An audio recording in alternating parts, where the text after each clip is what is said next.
Go and spread the good news to the ends of the earth.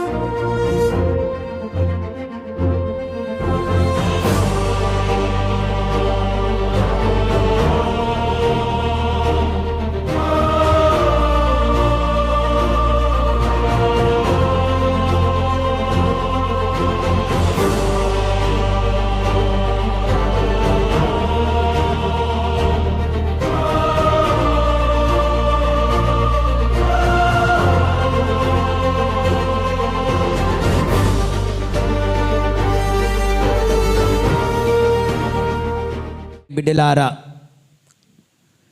ఆగమన కాలం మొదటి ఆదివారపు దైవారాధనకు వాక్య పరిచర్యకు మీ అందరికీ కూడా స్వాగతం పలుకుతూ ఉన్నాను. ఈ నూతన దైవార్చన సంవత్సరములో మరి ఒకసారి మనము మన ప్రయాణమును ప్రారంభిస్తూ ఉన్నాం. క్రీస్తుతో ప్రయాణం, దేవుని వాక్కుతో ప్రయాణం, సువార్త విలువలతో ప్రయాణం, క్రీస్తుని అర్థము చేసుకుంటూ ఆయనలో భాగమై జీవించే ఈ ప్రయాణమునకు మీ అందరికీ కూడా స్వాగతం పలుకుతూ ఉన్నాను.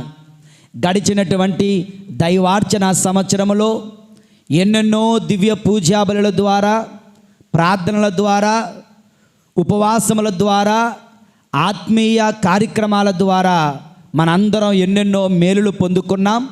వాటికి వందనాలు అర్పిస్తూ ఈ నూతన దైవార్చన సంవత్సరంలో కూడా ప్రభు మనందరినీ అపార అనుగ్రహాలతో ఆశీర్వదింతురుగాక. దేవుని యందు ప్రియులారా, ఒకరోజు ఒక వ్యక్తి గౌతమ బుద్ధుడి దగ్గరికి వచ్చి ఈ విధంగా అడుగుతున్నాడంట, sir, are you a god? నీవు దేవుడువా? గౌతమ బుద్ధ అంటున్నాడు, no, I am not a god. నేను దేవుడిని కాదు. Sir, are you an angel? దేవుని యొక్క దూతవా? No, I am not an angel. నేను దేవదూతను కాదు. Sir, are you a prophet? నువ్వు ప్రవక్తవా అని అడిగాడట. No, I am not a prophet. మనాడు కోపం వచ్చింది. Sir, then who are you? ఎవరయ్యా నువ్వు? దేవుడు కాదు, దేవదూతవు కాదు, ప్రవక్తవు కాదు, మరి ఎవరు నువ్వు అంటే అని అంటున్నాడు Gautama Buddha, I am awake. నేను మేల్కొని ఉన్నవాడను. దేవుని యందు ప్రియులారా, నేను మేల్కొని ఉన్నవాడను. మేల్కొని ఉండడం అంటే I know what are my thoughts, I know what are my actions, I know what are my ambitions, I know what is my life. నా ఆలోచనలు ఏమిటో నేను తెలుసుకుంటున్న వ్యక్తిని. నేను మేల్కొనే ఉన్న వ్యక్తిని. గుడ్డిగా జీవించడం లేదు, అంధకారంలో జీవించడం లేదు. నేను జ్ఞానోదయము కలిగిన వ్యక్తిని అంటూ ఆయన గౌతమ బుద్ధుడు సమాధానమిచ్చాడంట. దేవుని యందు ప్రియమైన సహోదరి సహోదరులారా, ఈనాటి ఆగమన కాలంలో ఈ మొదటి ఆదివారం ప్రభు మనకిస్తున్న సందేశం కూడా అదే. మేల్కొని ఉండండి, మెలకువతో ఉండండి, జాగరూకత కలిగి ఉండండి, సిద్ధముగా ఉండండి. చాలాసార్లు మనందరం నిద్రావస్థలో ఉంటుంటాం. మన జీవితం ఎటు వెళ్తుందో మనకే తెలియదు. మన మాటలు ఎంత భయంకరంగా ఉన్నాయో మనం గుర్తించాం. మన మాటలు ఇతరులను ఎంత బాధిస్తున్నాయో తెలుసుకోం. మన ఆలోచనలు ఎంతగా దేవునికి విరుద్ధంగా పాపభూయిష్టంగా ఉంటున్నాయో మనం తెలుసుకోకుండానే ఆలోచిస్తున్నాం, మాట్లాడుతున్నాం, పనులు చేస్తున్నాం, అలవాట్లు కలిగి ఉంటున్నాం. దురలవాట్లు, దురభిప్రాయాలు, మేల్కొని ఉండండి, జాగరూకత కలిగి ఉండండి, సిద్ధముగా ఉండండి. దేవుని యందు ప్రియులారా, ఎవరి కొరకు సిద్ధంగా ఉండాలి, దేని కొరకు సిద్ధంగా ఉండాలి అని మనం ధ్యానిద్దాం. అడ్వెంట్ సీజన్ అంటారు. అడ్వెంట్ అంటే రాక అని అర్థం. ఓకే, ఎవరి రాక చెప్పండి, ఎవరి రాక? యేసు ప్రభుని రాక. యేసు ప్రభు రాలేదా? వచ్చాడుగా. ఓ 2000 సంవత్సరాల క్రితం సుమారు వచ్చారు కదా. మళ్ళీ ఏంటి? దేవుని యందు ప్రియులారా, క్రీస్తు రాక 3 విధాలుగా ఉంటుంది. Christ coming in history, Christ coming in mystery, Christ coming in majesty. History, mystery, majesty. చెప్పండి మళ్ళొకసారి. History, mystery, majesty. హిస్టరీ అంటే చరిత్రలో, క్రీస్తు ప్రభు చరిత్రలో సుమారు 2000 సంవత్సరాల క్రితం బెత్లెహేములో, నజరేతు నివాసి అయిన ఆ మరియ తల్లి కన్య మరియమ్మ ద్వారా బెత్లెహేము పట్టణములో పసి బాలుడిగా ఆయన వచ్చాడు. ఈరోజు ఈ ఆగమన కాలంలో మనము ఆయన మొదటి రాకను ధ్యానిస్తున్నాం. We meditate his first coming. ఆయన మొదటి రాకను మనం ధ్యానిస్తూ ఉన్నాం. ఆయన మొదటి రాకను క్రిస్మస్ పండుగగా మనము కొనియాడుకోవడానికి సిద్ధపడుతున్నాం. దేవుని యందు ప్రియులారా, ఇది మొట్టమొదటిది హిస్టరీ. 2 మిస్టరీ. అనా హిస్టరీ అన్నప్పుడు ఇలా అంటే అయిపోయింది. మిస్టరీ అంటే ఇక్కడ, ఇప్పుడు. మిస్టరీ అంటే ఏంటి? పరమరహస్యం. సీక్రెట్ అంటే రహస్యం. మిస్టరీ పరమరహస్యం. పరమరహస్యముగా క్రీస్తు ప్రభు ఇక్కడ, ఇప్పుడు, ప్రతిరోజు మన చెంతకు ఆయన వస్తూ ఉన్నాడు. ప్రతిరోజు దివ్య పూజాబలిలో అప్పమ రూపములో ఆయన వస్తున్నాడు. ద్రాక్షరస రూపములో ఆయన వస్తున్నాడు. దేవుని వాక్కును ప్రసంగిస్తున్న ప్రతిసారి ఆయన వస్తున్నాడు. పాప సంకీర్తనం చేసిన ప్రతిసారి క్షమావరముగా ఆయన నీలోనికి, నాలోనికి వస్తున్నాడు. అవసరములో ఉన్నటువంటి పేదల రూపములో ఆయన మన తలుపు తడుతున్నాడు. కష్టములో ఉన్న ప్రతి ఒక్కని రూపములో ఆయన మన గుమ్మము దగ్గరికి వస్తున్నాడు. హలో, వింటున్నారా? దేవుని యందు ప్రియులారా, క్రైస్ట్ కమింగ్ ఇన్ మిస్టరీ. దివ్య సంస్కారాల ద్వారా, దివ్య పూజాబలి ద్వారా, జ్ఞానస్నానము ద్వారా, వాక్యము ద్వారా, పాప సంకీర్తనము ద్వారా, ప్రార్థన ద్వారా, సహాయము ద్వారా, నిరాశ్రయుల ద్వారా, ఆకలితో ఉన్న వారి ద్వారా ఆయన మిస్టరీ అనగా పరమరహస్యముగా కంటికి కనిపించడు కానీ వచ్చింది ఆయనే. కంటికైతే కనిపించడు కానీ వచ్చింది మాత్రం ఆయనే. దేవుని యందు ప్రియులారా, మిస్టీరియస్ వే, ఆయన యొక్క మిస్టీరియస్ కమింగ్, ఈ పరమ రహస్యముగా వస్తున్నాడే, ఆ యొక్క రాకను మనము గుర్తించడానికి ఈ ఆగమన కాలం. ఆయన మొదటి రాకను ధ్యానించడానికి, కొనియాడడానికి ఈ ఆగమన కాలం. ఆయన ఇంటర్మీడియట్ కమింగ్ అంటారు, మిస్టీరియస్ కమింగ్. మన అనుదినము మన దగ్గరకు వస్తున్నారే, ఈ యొక్క రాకను గుర్తించడం. Because we don't recognise, we don't realise. దివ్య పూజాబలిలో క్రీస్తు ప్రభు వస్తున్నాడు అని తెలుసుకోకుండా నువ్వు మూలకెళ్ళి నిద్రపోతున్నావు.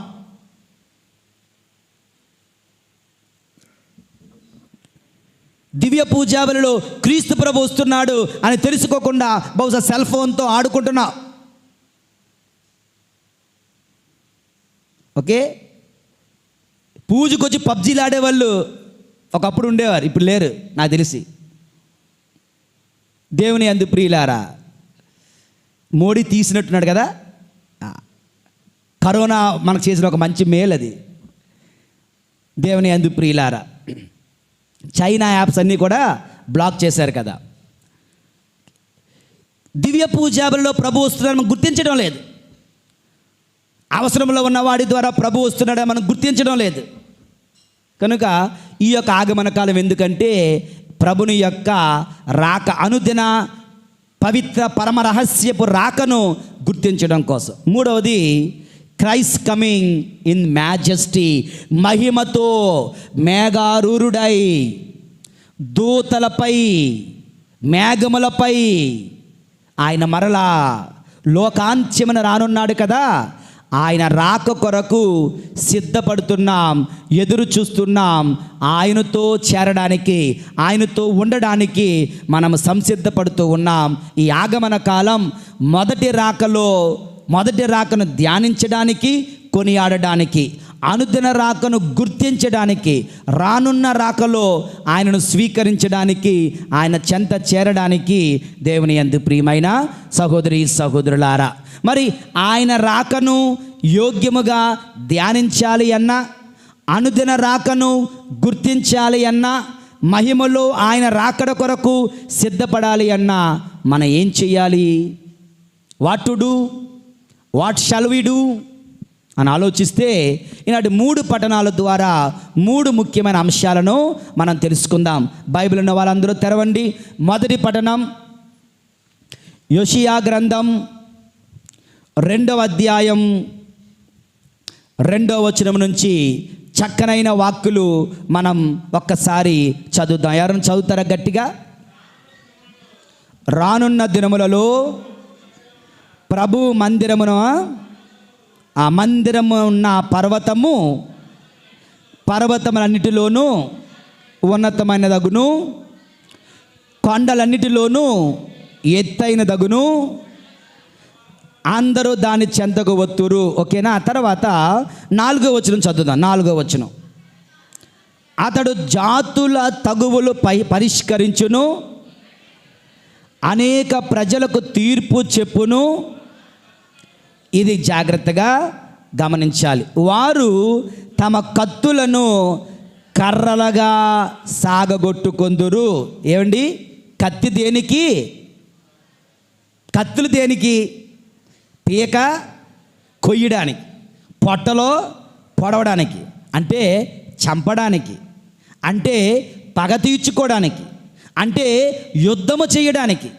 అనా చంపడం అవసరం ఉండదు, పొడుచుకోవడాలు కోసుకోవడాలు అవసరం ఉండదు, పగ తీర్చుకోవడం ఉండదు.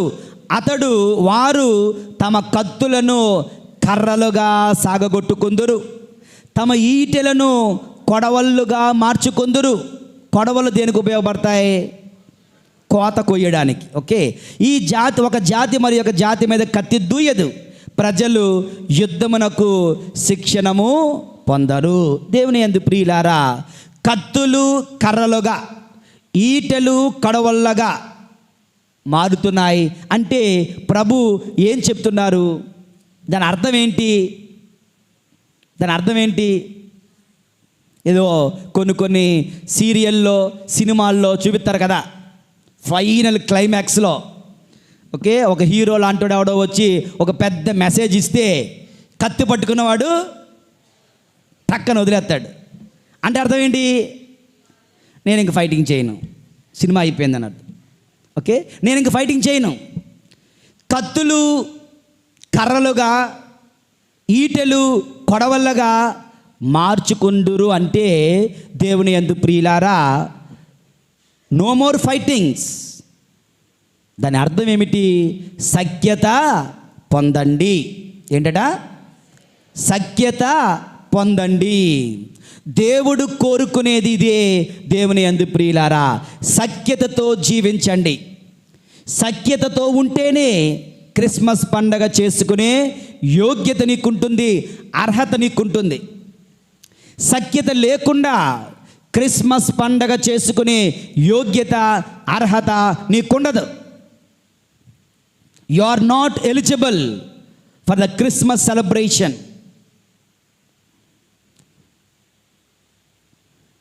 The best way to prepare for Christ coming is to reconcile. సఖ్యత కలిగి జీవించాలి దేవుని యందు ప్రియులారా. ఇక్కడ నాకు ఒకటి లేదా రెండు ఉదాహరణలు గుర్తొస్తున్నాయి. ఒక ఉదాహరణ ఏంటంటే కయ్యూను తన తమ్ముడైన ఆబేలుని ఏం చేశాడు? చంపేశాడు. చంపిన తర్వాత దేవుడు వస్తున్నాడు.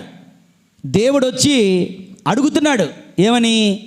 కయ్యూను ఏమడిగాడు?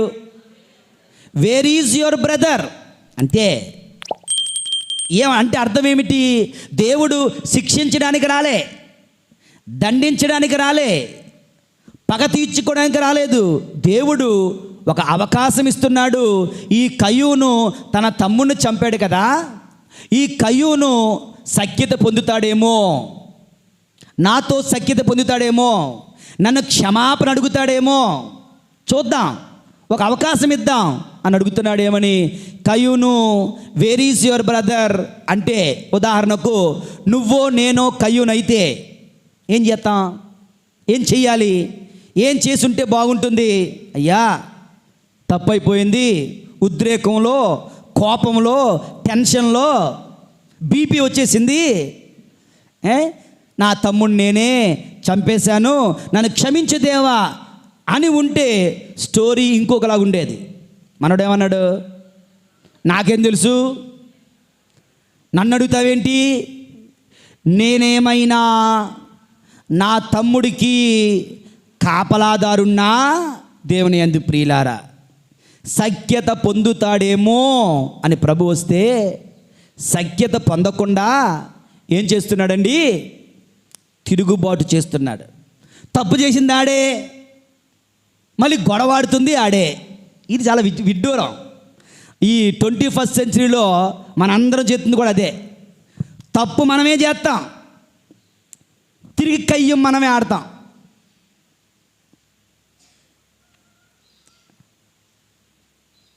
సఖ్యత పొందడానికి వీఆర్ నాట్ రెడీ. మరొక ఉదాహరణ, సౌలు అనే రాజు ఉన్నాడు, ఇశ్రాయేలులో రాజు. దేవుడు అతన్ని అభిషేకించాడు. ఒక పట్టణం, శపించబడిన పట్టణం, మంత్రాలతో, తాంత్రిక శక్తులతో ఉన్నటువంటి పట్టణం. ఆ పట్టణాన్ని నాశనం చేయి.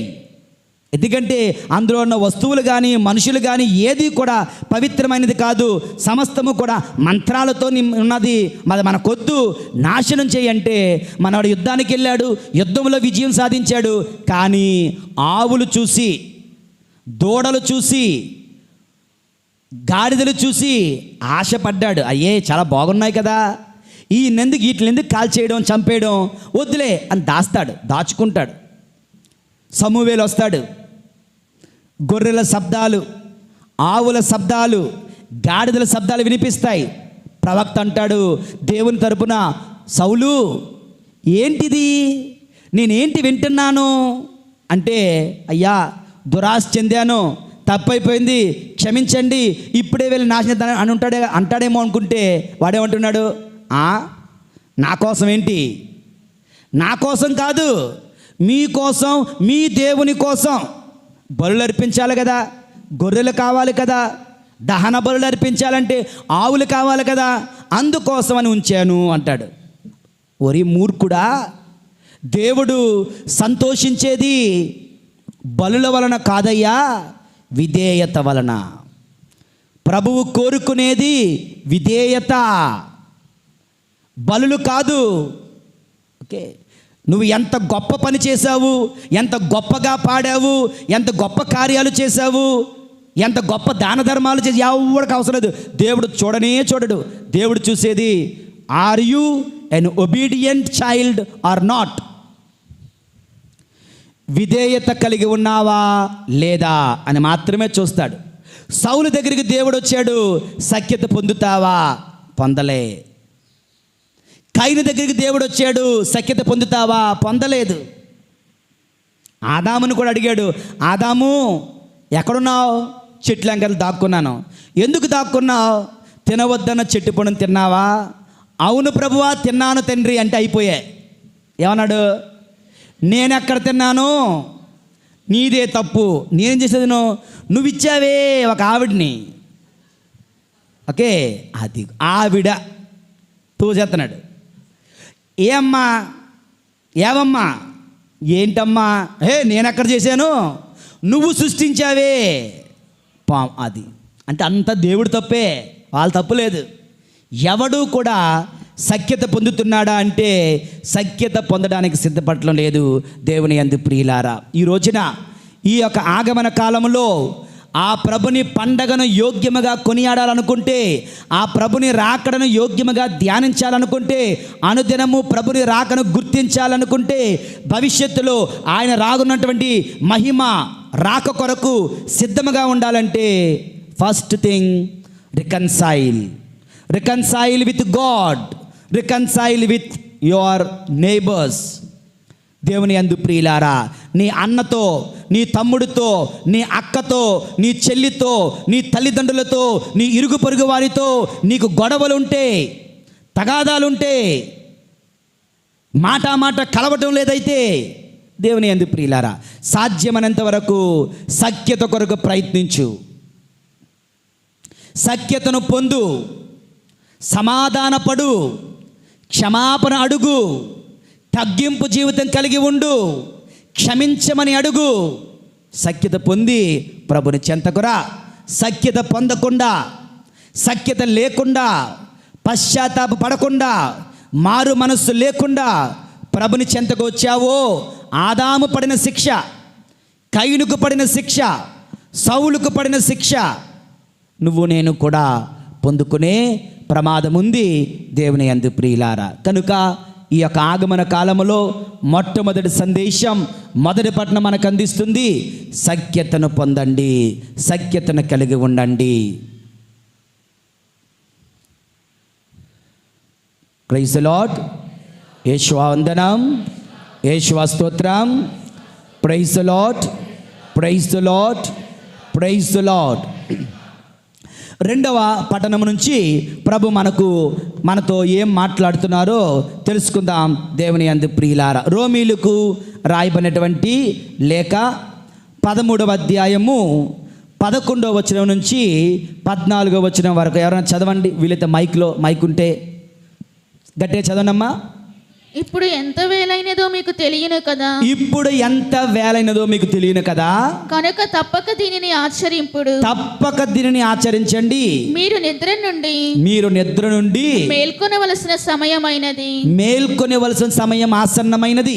మొదట మనము విశ్వసించిన వాని కంటే ఇప్పుడు మనకు రక్షణ లభించు సమయము మరింత దగ్గరైనది, రక్షణ పొందే సమయము. తర్వాత రాత్రి ముగియ వచ్చినది, పగలు సమీపించినది, చీకటికి చెందిన పనులను ఇక మనము మానివేయుదుము. పగటి వేళ పోరాటమనర్చుటకు ఆయుధములు ఆత్మీయ ఆయుధములను ధరించుదము. వెలుతురులో జీవించు ప్రజలుగా సత్ప్రవర్తన కలిగి ఉందము. వినోదముతో కూడిన విందులు కాని త్రాగుబోతనము కాని భోగలాలసత్వము కాని అసభ్య వర్తన కాని పోట్లాటలు కాని అసూయలు కాని ఉండరాదు. కాని ప్రభువైన యేసుక్రీస్తును ధరించి మీ శరీరేచ్ఛలను తృప్తిపరచుటలో మీరు చూపు శ్రద్ధను మానివేయుడు. దేవుని యందు ప్రియ, లాస్ట్ వచ్చిన లైన్ ఆర్డర్ చేసుకొని, శరీరేచ్ఛలను తృప్తిపరచడములో శ్రద్ధను మానుకొనుడు. రెండవ సందేశం, దేవుని యందు ప్రియులారా, శరీరేచ్ఛలను తృప్తిపరచడములో శ్రద్ధను మానుకొనుడు. దానికి ముందు ఒక మాట ఉంది, ఏంటట? క్రీస్తును మీరు ధరించండి. క్రీస్తుని ధరించడం అంటే ఏంటి? మనకు అత్యంత దగ్గరగా ఉన్నది ఏంటి?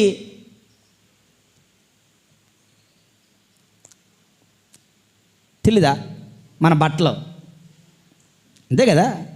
మన శరీరమునకు అత్యంత దగ్గరగా ఉన్నది ఏంటి? మనల్ని ఆనుకొని ఉంటుంది, అంటి పెట్టుకొని ఉంటుంది ఏంటి?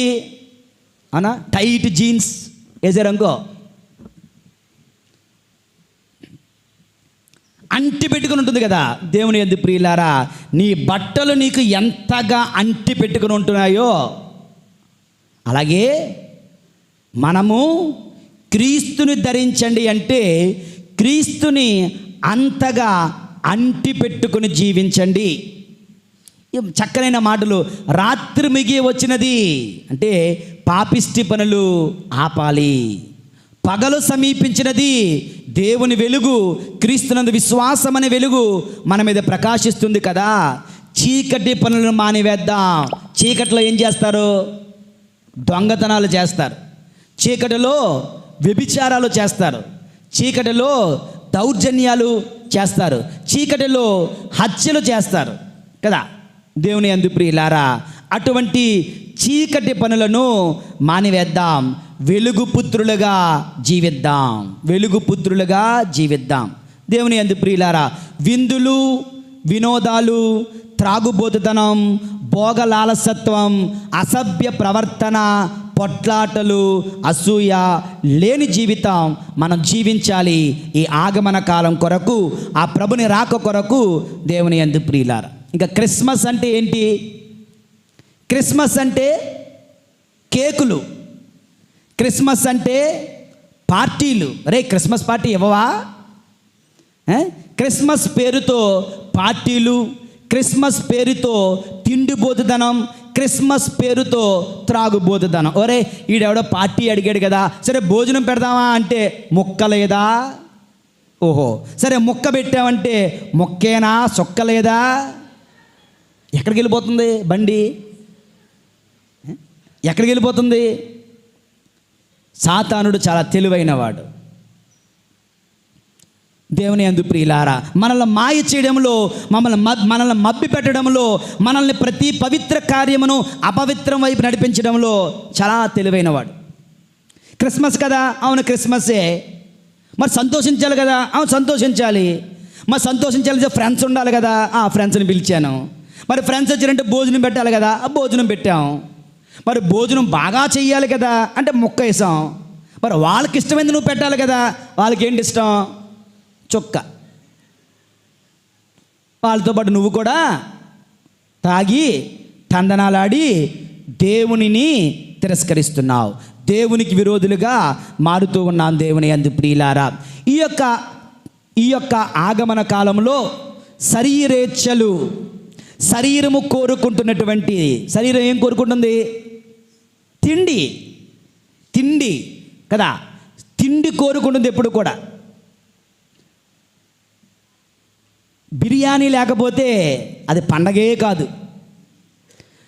శరీరేచ్ఛలు, అటువంటి శరీరము కోరుకునే కోరికలను తగ్గించుకోండి, సాధ్యమైతే మానుకోండి. ఆ బిర్యానీ తింటే పాపం తల సంగతి, తగ్గించుకో. నీ శరీరము ఏమి కోరుకుంటుందో అదంతా శరీరానికి ఇస్తే శరీరం ఏమవుతుంది? మొద్దు బారిపోతుంది, శరీరము సోమరి అయిపోతుంది, శరీరము పాపమునకు నిలయము, కేంద్రము అయిపోతుంది. దేవుని యందు ప్రియులారా, శరీరమును శుష్కింప చేయాలి, శరీరాన్ని బాధ పెట్టాలి. ఎంత శుష్కింప చేస్తే అదంత క్రమశిక్షణలో ఉంటుంది. నోటికి కావలసిన ప్రతీది తినేస్తే, దేవుని యందు ప్రియులారా, శరీరం అడుగుతున్న ప్రతీది ఇచ్చేస్తే దాని కంటికి ఏవేవో సినిమాలు కావాలి, దాని నోటికి వాళ్ళ మీద వీళ్ళ మీద దుర్భాషలు, సూటిపోటి మాటలు, అపనిందలు కావాలి, దాని నాలికకు ప్రతి రుచి కావాలి. ఇంకా త్రాగుబోతనం అంటే దేవుని యందు ప్రియులారా, ఎక్కడో చదివాను చూడండి, ఒక బీర్ బాటిల్, ఎనీ బాటిల్ ఒకసారి బాగా గమనిస్తే, ఒక బాటిల్ మీరు గమనిస్తే దానికి somebody said all neck and belly no head, అవునా కదా. ఒక బీర్ బాటిల్ చూడండి, దాని తలకాయ ఉండదు, ఏముంటుంది? పేక ఉంటుంది, కడుపు ఉంటుంది, సన్నంగా ఉంటుంది, కిందని లాగా ఉంటుంది. అంటే ఏంటి? పేక కడుపే, తలకాయ ఏది? అని తలకాయ ఉండదు. అంటే మందు తాగేవాడు, త్రాగుబోతు కూడా తలకాయ లేనోడే. గొంతుకు ఏసేయ్ ఏసేయ్ అని, కడుపు. దేవుని యందు ప్రియులారా, శరీరము కోరుకునే ప్రతీది కూడా దానికి మనం ఇవ్వకూడదు. శరీరేచ్ఛలను మానుకోరండి. ఓకే, ఈ యొక్క ఏమంటారు, ఈ యొక్క ఆగమన కాలంలో తపస్సు కాలంలాగా చికెన్ మానేద్దామా అన్నామనుకో, అంటారా? ఛాన్సే లేదు, నో వే. తపస్సు కాలం చూసుకుందాం. తపస్సు కాలంలో ఎవరో చేయట్లేదు, ఇంక మళ్ళీ ఇదేటి. ఒక మనిషి, ఒక వ్యక్తికి దేవుని యందు ప్రియులారా ఒక కోడి పిల్లను తెచ్చుకున్నాడంట. ప్రేమతో కోడి పిల్లను తీసుకొని వచ్చి, దీది బలంగా ఉండాలి, నాటుకోడిగా ఉండాలంటే ఏం చేయాలి? దానికి అదే వెళ్ళి భోజనం సంపాదించుకోవాలి, అవునా కదా? అన్ని దాని దగ్గర పెడితే అది ఏమవుతుంది? బ్రాయిలర్ అయిపోద్ది. బ్రాయిలర్కి బలం ఉండదు. నేను పెంచిన కూడా బలంగా, బలిష్టంగా, చక్కగా, ఆరోగ్యంగా ఉండాలి, ఎక్కువ కాలం నాతో ఉండాలి అని దాన్ని పెంచుకుంటున్నాను అనుకొని తీసుకొని వచ్చాడు, ఇంట్లో పెట్టుకున్నాడు. ఇది వీడి చుట్టూ తిరుగుతుంది. ఏదైనా గింజలు వేస్తాడేమోనని. వీడు గింజలేడు, వాడు చదువుకుంటున్నాడు, రాసుకుంటున్నాడు, వాడి పని అది చేసుకుంటున్నాడు, పట్టించుకోవట్లేదు. నీకు నచ్చలేదు, వీడు మంచోడు కాదు, నాకేం పెట్టడం లేదు, ఓకే, నాకేం ఇవ్వడం లేదు అంటూ బయటికి వెళ్ళి అదేదో ఏరుకొని తింటుంది. ఇంతలో వాళ్ళ ఇంటికి ఒక ఫ్రెండ్ వచ్చాడు. ఎవరు వచ్చారు? వీడు చూశాడు ఈ కోడి పిల్లని, చాలా బాగానే ఉన్నట్టుంది కనుక ఏమంటున్నాడు, రే ఫ్రెండు, ఎక్కడ కొన్నావు? ఇదిగో మార్కెట్లో కొన్నాను. ఎంత అయింది? ఒక 500 కొన్నాను. సరే నాకు ఇస్తావా ఫ్రీగా? వీడు కోడి పిల్ల గెంతేస్తుంది, నన్ను తీసిపో, వీడు పట్టించుకోవట్లేదు నన్ను అని చెప్పి తన మనసులో ఇది అర్థమైపోయింది. చాలా కంగారు పడుతున్నాడు. సరే తీసుకెళ్ళిపో అన్నాడు. వీడు తీసుకుని వెళ్ళిపోయి ఏం చేస్తున్నాడు, చక్కగా గంప కింద పెట్టాడు. ఎక్కడికి వెళ్ళకమ్మా, హాయిగా కూర్చో. థ్యాంక్ యూ సార్, హాయిగా కూర్చుంది. ఉదయం అయితే గంప ఎత్తున్నాడు, గింజలు వేస్తున్నాడు. ఆహాహాహా, బయటికి వెళ్ళకుండా, పని చెయ్యకుండా, తిరగకుండా, కష్టపడకుండా నా ముక్కు దగ్గరికే వచ్చేస్తున్నాయి. గబ తిరిగి కూర్చుంది. మధ్యాహ్నం మళ్ళీ వేసాడు, సాయంత్రం మరలా వేసాడు. ఇలా 1 2 నెలలు 3 నెలలు అయ్యింది. ఇక ఈ గంపలో ఉన్నటువంటి కోడి ఎలాగుంది? ఒక్కసారిగా ఎంత లావైపోయింది చక్కగా. ఇక క్రిస్మస్ పండుగ వచ్చింది. మనోడు గంప తీశాడు, కాళ్ళు పట్టుకొని చూశాడు, బరువు చూశాడు. బాగా బరువు ఉంది, వెరీ గుడ్ అన్నాడు. నన్ను ఉయ్యాలు ఊపుతున్నాడేమో అనుకుంది. అది ఉయ్యాల ఊపి మనవాడు బగ మండుతున్నటువంటి వేడి నీటిలో పుసుక్కని ముంచాడు. ఓకే, ముంచేసరికి టపటబా ఎంటికలన్నీ రాలిపోయాయి. ఏం చేస్తున్నావు? నన్ను ఏం చేస్తున్నావు? ఇంతవరకు బాగానే మేపావు కదా, ఏం చేస్తున్నావు అనే లోపు ఆ కోడి పీకను టుప్పుకొని 3 సార్లు తిప్పాడు. అంతే, ఎగిరిపోయింది. ఎందుకు మేపాడు? కోతకాలం వచ్చినప్పుడు కోసుకొని తినడం కోసం. దేవుని యందు ప్రియులారా, ఈ లోకము సినిమాలను, సీరియళ్లను, విందులను, వినోదాలను, ముఖ్యంగా రాజమండ్రి హోటళ్లకు కరువే లేదు. ఓకే, నీ పుట్టినరోజులకి ఏ హోటల్లో తీసుకెళ్తావు, నా పుట్టినరోజుకి ఏ హోటల్లో తీసుకెళ్ళాలి. ఓకే, హోటళ్ళకు కరువే లేదు. తినో. ఇకపోతే కొంచెం స్టాండర్డ్ పెరిగితే ఆడికి ఏదో 4 రూపాయలు ఉద్యోగం ఉంది, సంపాదన ఉందంటే మందు తాగడాలు. ఇకపోతే ఇక చీకటి ప్రపంచం, ఎవరికి తెలియకుండానే అక్రమ సంబంధాలతో శరీరేచ్ఛలతో మునిగిపోతున్నామేమో.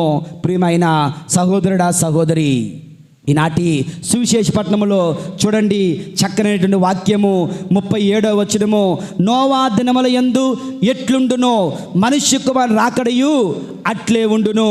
జలప్రళయమునకు ముందు నోవా ఓడలో ప్రవేశించే వరకు జనులు ఏం చేస్తున్నారంట? తినుచు త్రాగుచు వివాహమాడుచుండిరి. జలప్రళయం ముంచెత్తు వారిని కొట్టుకొని పో వరకు ఎట్లు ఎరుగుకుండిరో అట్లే మనిషి కుమారుని రాకడయు ఉండును. మనం కూడా ఎప్పుడూ కూడా ఈ యొక్క తినుచు త్రాగుచు శరీరేచ్ఛలను తృప్తిపరచుకోవడంలో మనం నిమగ్నమై ఉంటే దేవుని యందు ప్రియులారా ప్రభుని రాకడను మనము సరైన రీతిలో ధ్యానించలేం, ఆయనను నేడు గుర్తించలేం, ఆయన రాక కొరకు మనము సిద్ధముగా ఉండలేం. దేవుని యందు ప్రియులారా శరీరేచ్ఛలను తృప్తిపరచుకోవడంలో కొంచెము సాధ్యమైనంత వరకు what ever you can, if you can SIT down, if you can sleep down, కిందన పడుకోగలిగితే పడుకోండి. ప్రభుని యొక్క శ్రమలను ధ్యానిస్తూ లేదా ప్రభుని రాక కొరకు సిద్ధపడుతూ నేను ప్రభువు కొరకు ఈ త్యాగం చేస్తున్నాను. అమ్మమ్మో చలికాలం కిందన పడుకుంటావా అంటారా? మరి పునీతులు చేశారు.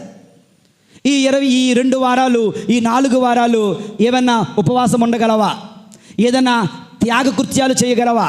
ఏదైనా మోకరించి ప్రార్థించగలవా? లేదంటే ఉదయాన్నే లేచి ఒక జపమాలు జపించగలవా? ప్రత్యేకమైనటువంటి క్రీస్తు పుట్టుకను పురస్కరించుకొని బైబిల్ గ్రంథం చదవగలవా? దేవుని యందు ప్రియులారా శరీరేచ్ఛలను తృప్తిపరచుకోవడంలో కొంచెం అశ్రద్ధను వహించి ఆత్మీయతను సంపాదించుకోవడంలో ఇందాక వాక్యం చదివేమే, ఆయుధాలు కలిగి ఉందాం. పగటిలో యుద్ధము చేయుటకు ఆత్మీయ ఆయుధాలు ప్రార్థన, జపమాల, అనుదిన దివ్య పూజా బలి, స్తుతి ఆరాధన చేస్తూ మనం సిద్ధపడదామంటూ ప్రభు ఈనాడు 2వ పట్టణం ద్వారా మనకు తెలియచేస్తూ ఉన్నారు. దేవుని యందు ప్రియులారా యేషువావందనం. Praise the lord, praise the lord, praise the lord, praise the lord. Hallelujah, hallelujah, hallelujah. ఇక 3వ పట్టణం సువిశేష పట్టణం నుంచి ఒక చిన్న వాక్యాన్ని మనం ధ్యానించుకుందాం. దేవుని యందు ప్రియులారా మత్తయి శుభవార్త 24వ అధ్యాయము 43వ వచనం చదవండి. దొంగ ఏ గడియలో వచ్చునో ఇంటి యజమానికి తెలిసిన ఎడల అతను మేల్కొని ఉండి తన ఇంటికి కన్నము వేయనీయడు. కనుక మీరును సిద్ధముగా ఉండుడు. ఏలయనా మనుష్య కుమారుడు మీరు ఊహింపని గడియలో వచ్చును. 42వ వచనంలో కూడా కనుక మీరు జాగరూకులై ఉండుడు, జాగరూకులై సిద్ధముగా ఉండుడు. 3వ సందేశం 42వ వచనం, 44వ వచనం. జాగరూకులై సిద్ధముగా ఉండుడు. దేవుని యందు ప్రియులారా అప్రమత్తంగా ఉండాలి. నేడే నేను మరణించిన నేను ప్రభుని చెంతకు వెళ్ళగలిగే పవిత్రత నాలో ఉందా? పునీత ఫ్రాన్సిస్ అస్సిసిపుర ఫ్రాన్సిస్ వారు హీ లవ్డ్ ద నేచర్. అతను ప్రకృతిని చాలా ఇష్టం. ఒకరోజు ఆయన గార్డెన్లో పనిచేస్తున్నాడు. ఒక ఫిలాసఫర్ వచ్చి అడిగాడు, ఫ్రెండ్ వచ్చి అడుగుతున్నాడు, అయ్యా ఫ్రాన్సిస్ వారు మీ మహాపునీతులు, అయితే రేపే నువ్వు చనిపోతావు, ఓకే, ఇంకొక గంటలో నువ్వు చనిపోతావు అని నీకు తెలిస్తే నువ్వేం చేస్తావు? పరుగున వెళ్ళి పాప సంగీతం చేస్తావా? గుళ్ళోకి వెళ్ళి ఉంటావా? ఏదైనా చేస్తావా? ఏం చేస్తావు? ఒక గంటలో నువ్వు మరణిస్తాను అని నీకు తెలిస్తే, దేవదూత నీకు చెబితే నువ్వేం చేస్తావు అంటాడు. ఆలోచించాడు. ఒక గంటలో నేను గాని మరణిస్తే ఇప్పుడు నేనేం చేస్తాను? నేను నా యొక్క గార్డెన్ పని నేను చేసుకుంటాను. I shall be faithful to my work. నేను నా గార్డెన్ పని చేస్తూనే ఉంటాను. నా పనిని నేను నిర్లక్ష్యం చెయ్యను. నేను చేయాల్సిన పని నేను విడిచిపెట్టను. దేవుని యందు ప్రియులారా జాగరూకులై సిద్ధముగా ఉండడం అంటే అలా చూసుకొని ఉండడం కాదు, అలా తపస్సు చేసుకొని ఉండడం కాదు, ఓకే, పని పాట లేకుండా ఉండడం కాదు. ఆ రోజుల్లో ప్రభుని రాక కొరకు సిద్ధముగా ఉండండి అంటే వాళ్ళు ఏం చేసేవారంటే ఉన్న ఆస్తిపాస్తులన్నీ అమ్మేసి తినేసి త్రాగేసి ఎలాగా ప్రభు వస్తారుగా, ఎలాగా లోకాంత్యం వస్తుందిగా, ఎలాగా చచ్చిపోతానుగా, ముందే తినేస్తాను తాగేస్తాను అంటున్నాడు. అలా ఉన్నారు ఆ రోజుల్లో. జాగరూకులై సిద్ధముగా ఉండడం అంటే నీ బాధ్యతలను నువ్వు నెరవేరుస్తూ ముందుకు వెళ్ళాలి. అది అస్సిసిపుర ఫ్రాన్సిస్ అనే పునీతుడు మనకు తెలియచేస్తున్నారు. డిట్రిచ్ బాన్హాఫర్ అనే ఒక ఫిలాసఫర్ కూడా ఎన్నో పుస్తకాలు రాస్తున్నాడు. దేవునికి సంబంధించినవి కూడా ఎన్నో పుస్తకాలు రాస్తూ నిరంతరం బిజీగా ఉన్నాడంట.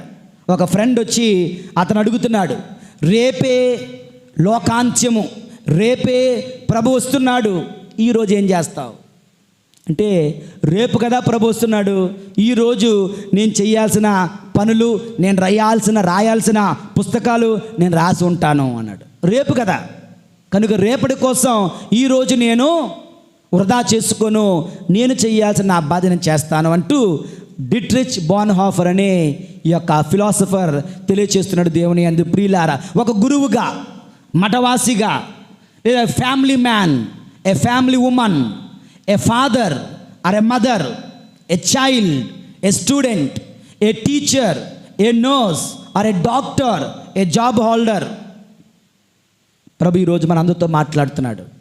Are you faithful to your work? నీ ఉద్యోగానికి, నీ బాధ్యతలకు నువ్వు నమ్మకపాత్రంగా ఉంటున్నావా? Are you faithful? ఒక స్టూడెంట్గా నువ్వు కష్టపడి చదవాలి, అది చేస్తున్నావా? ఫంక్షన్లకి పార్టీలకి తిరుగుతున్నావా? నీ పనులు పక్కన పెట్టి ఒక డాక్టర్గా, ఒక నర్సుగా దేవుణ్ణి నియమిస్తే,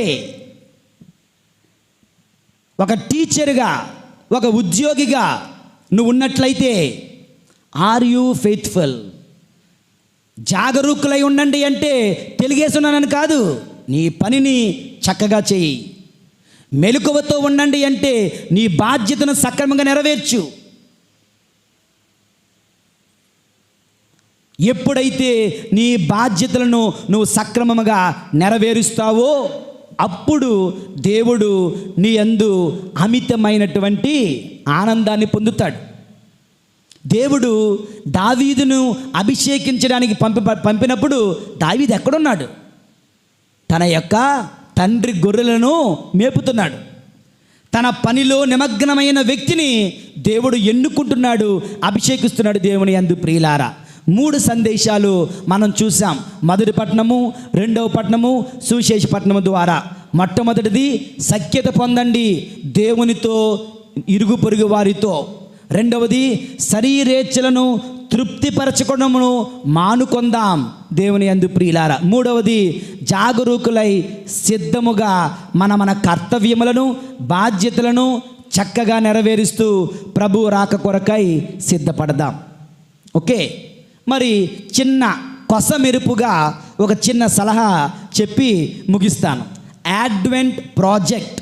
ఓకే, మనందరికీ ఒక ప్రాజెక్ట్ వర్క్ ఇస్తున్నాను. అడ్వెంట్ ప్రాజెక్ట్ అంటారు. ఏంటి అడ్వెంట్ ప్రాజెక్ట్? నెంబర్ 1, ఈ 28 రోజులు, 7 4 28 ఉంటాయి, సుమారు 28 రోజులు ఉన్నది కదా. ఈ యొక్క అడ్వెంట్లో ప్రతిరోజు ఉదయం లేచిన వెంటనే ఓ చిన్న ప్రార్థన చేద్దాం. ఏమని? Lord, show me someone today with whom I may share your love, mercy and forgiveness. ఈరోజు నా చెంతకు ఎవరైనా పంపు, ఎవరినైతే నేను ప్రేమించగలనో, ఎవరికైతే నా దయను ఇవ్వగలనో, ఎవరికైతే నా క్షమాపణ ఇవ్వగలనో, ఇది నేను నీకు ఇచ్చే కానుక. ఈ 24 గంటల్లో ఈరోజు ఒకరికైనా నా ప్రేమను పంచాలి, నా కృపను, నా దయను ఇవ్వాలి, నా క్షమాపణ ఇచ్చేలాగా నాకు మార్గము చూపించు ప్రభువా అని ప్రతిరోజు ఉదయముని లేచి ప్రార్థన చేయాలి దేవుని యందు ప్రియులారా. మదర్ తెరేసా అంటున్నారు, what ever you do in your family, for your children, for your husband, for your wife, you do for Jesus. నువ్వు నీ కుటుంబంలో నీ భర్తకు నువ్వేం చేస్తున్నావో, నీ పిల్లలకు నువ్వేం చేస్తున్నావో, నీ భార్యకు నువ్వేం చేస్తున్నావో, నువ్వు యేసు ప్రభుకు చేస్తున్నావు అవుతున్నావు. కనుక కుటుంబంలో భర్తను గౌరవించండి, భార్యను ప్రేమించండి, భార్యకు సహాయం చేయండి. నాకు నిజంగా ఆ యొక్క లాక్డౌన్లో చాలా బాధేసింది. పాపం అనిపించింది ఆడవాళ్ళని చూస్తే. లాక్డౌన్లో మగవాళ్ళందరికీ ఉద్యోగాలు లేవు, బా హాయిగా రూమ్లో ఇంట్లో కూర్చున్నారు. ఓకే, ఆడవాళ్ళ పరిస్థితి ఏంటి? వాళ్ళకి డబల్ డ్యూటీ. ఆడ ఉదయాన్నే క్యారేజ్ కట్టి పంపిస్తే గొడవ అయిపోయేది. ఇప్పుడేంటి 10 గంటలకి పకోడీలు చేయాలి, 12 గంటలకి మళ్ళీ భోజనం, మళ్ళీ 4 గంటలకి బజ్జీలు మళ్ళీ బజ్జీలు చేయాలి, మళ్ళీ రాత్రికి భోజనం. డబల్ డ్యూటీ అయిపోయింది కదా. ఇంటి బాధ్యత మాత్రం స్త్రీలు, తల్లులు, భార్యలు వాళ్ళ నెత్తి మీద భరిస్తున్నారే. సహాయం చేయండి, భర్తకు సహాయం చేయండి, తల్లిదండ్రులకు సహాయం చేయండి. పిల్లలు, ముఖ్యంగా ఆడపిల్లలు, అబ్బాయిలు కూడా చిన్నప్పుడు నెత్తి మీద బింది పెట్టుకొని నీళ్ళు మోసాను నేనైతే. అందుకే ఇలాగ అయిపోయానేమో. నెత్తి మీద బింది పట్టు, నా కోసం స్పెషల్గా ఒక బింది ఉండేది, చిన్న బింది. దాంతో నీళ్ళు తేవాలి, ఇంట్లో డ్రమ్ములు పొయ్యాలి. తల్లిదండ్రులకు సహాయం చేయండి, అబ్బాయిలు అమ్మాయిలు. దేవుని యందు ప్రియులారా, whatever you do for your children, for your husband, for your wife, you are doing for Jesus. యేసు ప్రభువు చేస్తున్నాం, ఎవరికీ కాదు. అది గుర్తుంచుకుందాం. ఇక పడుకునే ముందు ఎవ్రీ నైట్ పడుకునే ముందు, when we go to bed, let us ask ourselves, where have I found Christ today. ప్రతిరోజు పడుకునే ముందు, ఈరోజు నేను క్రీస్తుని చూచానా? అవసరంలో ఉన్న వారిపైన వాళ్ళ మీద దయ చూపించానా? వాళ్ళని క్షమించానా? వాళ్ళకు ప్రేమను పంచానా? నా తల్లికి సహాయం చేశానా? నా తండ్రికి ఏమైనా సహాయం చేశానా? నా ఇల్లు చక్కబెట్టుకున్నానా? ఎవరికైనా సహాయం చేశానా అంటూ ఈరోజు నేను క్రీస్తును పొందుకున్నానా? ఉదయం ప్రభుని అడుగుతాం, ప్రభువా ఈరోజు నేను నీకు సహాయం చేయాలి. వ్యక్తులకు సహాయం చేస్తూ, అనుదిన జీవితంలో, కుటుంబంలో ప్రతి ఒక్కరికి సహాయం చేయడానికి ప్రయత్నిస్తాం. పడుకునే ముందు నేను ఈరోజు ఎవరికైనా సహాయం చేశానా? నేను ప్రభుని పొందుకున్నానా? నేను ప్రభుని కనుగొన్నానా ఈరోజు అని ధ్యానిస్తూ మనం ఉన్నట్లయితే, ఆ 25వ తారీఖు, ఆ 24వ అర్ధరాత్రిన క్రీస్తు ప్రభు తన్ను తాను మనకు సమర్పించుకుంటాడు, ఒక గొప్ప కానుకగా. దేవుని యందు ప్రియులారా, పునీత థామస్ అక్వైనస్ అంటున్నారు, without God I cannot, without me he will not. అంటే దేవుడు లేకుండా నేనేమీ చెయ్యలేను, నేను లేకుండా దేవుడు ఏమీ చెయ్యడు. అంటే నేను దేవునితో సహకరించాలి, దేవుడు నాతో సహకరిస్తాడు, అప్పుడే రక్షణ సాధ్యము. దేవుని యందు ప్రియులారా, వీక్షకులకు, శ్రోతలకు అందరికీ కూడా, మీ అందరికీ కూడా మనవి చేస్తున్నాను, ఈ వాక్యాలు కావాలి అనుకున్న వారైతే తప్పనిసరిగా లైక్ ద్వారా ఇష్టపడండి, కమెంట్ ద్వారా ఇంటరాక్ట్ అవ్వండి, షేర్ ద్వారా ఇతరులకు తెలియచేయండి. ఈ సువార్త ఉద్యమములో మీరందరూ పాలు పంచుకొనండి అని మీ అందరినీ కోరుతూ ప్రభు మనలను దీవింతురుగాక. పితా పుత్ర పరిశుద్ధాత్మ నామమున